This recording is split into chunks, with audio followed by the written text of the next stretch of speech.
This morning, we are following that developing conflict in the Middle East. The fighting between Israel and Gaza continued overnight, where more rocket fire was exchanged. What we've seen is an all-hands-on response from Washington, with President Biden, Secretary of State Antony Blinken, and Defense Secretary Lloyd Austin in touch with their counterparts in Israel and the region. Liz Landers is in D.C. with the latest for us. A second day of intense fighting continues between Hamas and Israeli military forces following air, land, and sea attack by Hamas during the pre-dawn hours of Saturday, which has claimed hundreds of lives and thousands of injuries on both sides. It's the first time in 50 years Israel has been surprised by attack.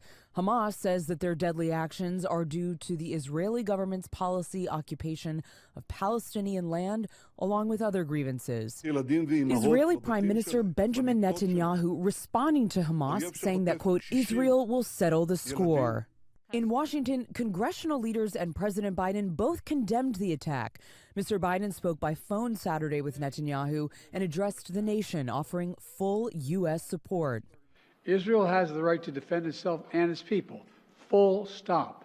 U.S. Secretary of State Antony Blinken has been working the phones with his counterparts in the Middle East and elsewhere to try and de-escalate the situation.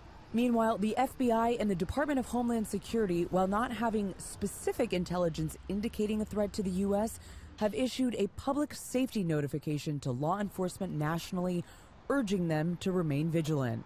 There will also be an emergency meeting of the United Nations Security Council today in New York, with a wider question as to how much more this conflict may escalate. In Washington, Liz Landers, ABC News. And on top of relief efforts in the Middle East, a North Texas group is already planning to do their own part. Dallas Baptist Men is a disaster relief group that has sent aid all across the world this year to Maui, Florida, and Arkansas. They're going to bring food and supplies to the impacted areas in the Middle East. Even calling us from some of the shelters, and you hear the fear and just the absolute pandemonium as the sirens are going off in the background, and you hear explosions going off. John Travis says this relief effort will be one of the more dangerous ones for this group. Of course, we'll continue to bring you any updates on the conflict in Israel right here on WFAA.